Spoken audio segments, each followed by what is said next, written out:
अब हम एक IIT 2024 का आया हुआ क्वेश्चन डिस्कस करने जा रहे हैं। इस क्वेश्चन में ये कहा गया कि आपकी एक रे ऑफ लाइट 45 डिग्री का एंगल बनाते हुए नॉर्मल के साथ 45 डिग्री का एंगल बनाते हुए फॉल कर रही है, और ये जो 45 डिग्री एंगल दिया हुआ है ये आपको क्रिटिकल एंगल दिया हुआ है। This is over critical angle.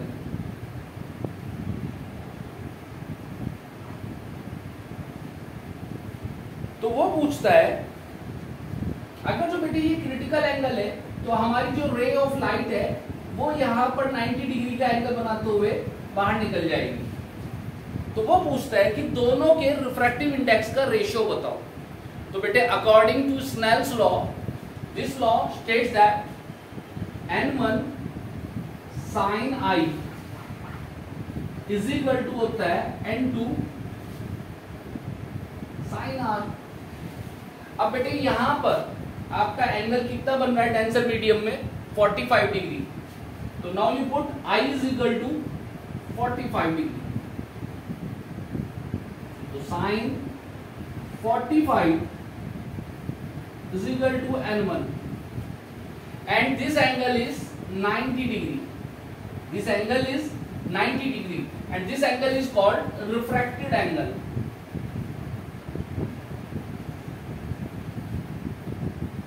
तो n2 sin 90 डिग्री, और हमारे को इसमें निकालना था बेटे दोनों के रिफ्रैक्टिव इंडेक्स का रेशियो।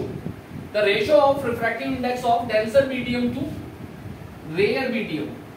तो बेटे यहां पे sin 45 की वैल्यू हो जाएगी n1 sin 45 is equal to होता है 1/√2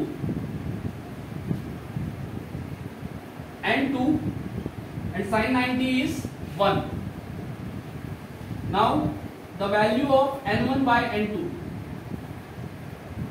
is √2 by 1. This is our answer. The next question in IIT 2023, बहुत सिंपल सा क्वेश्चन है बेटा। अभी मैंने आपको स्नेल्स लॉ बताया, अगर जो हमें रिलेशन निकालना पड़ जाए एंगल के साथ तो n1 sin I is equal to होता है n2 sin R।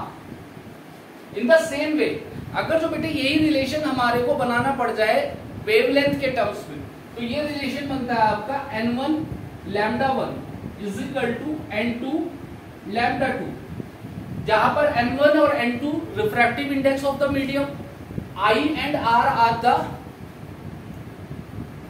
Incidence angle and refracted angles, and λ1 is the wavelength in first medium and λ2 is the wavelength in second medium.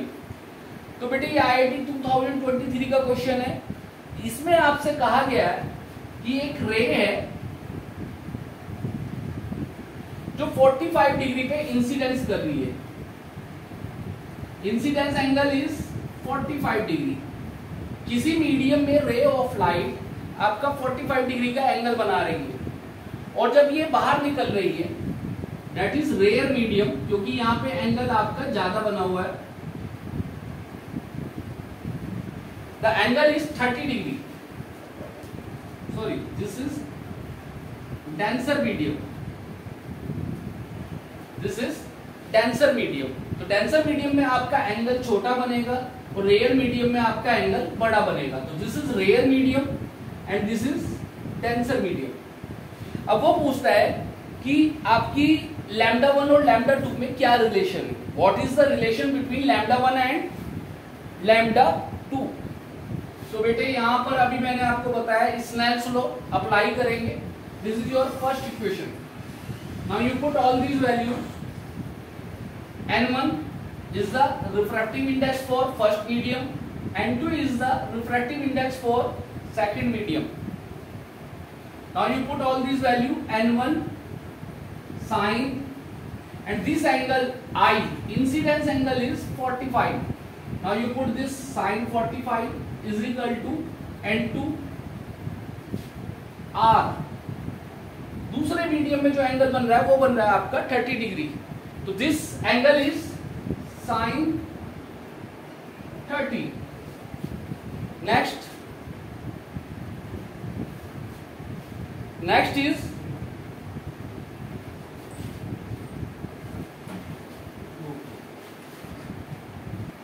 Eight the second relation.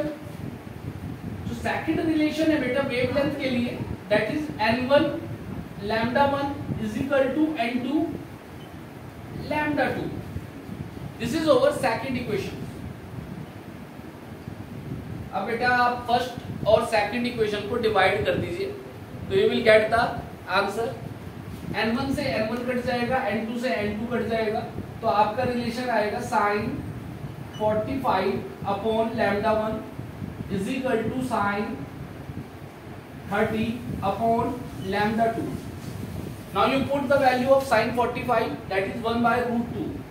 तो 1 by under root 2 λ1 is equal to 1 by 2 λ2।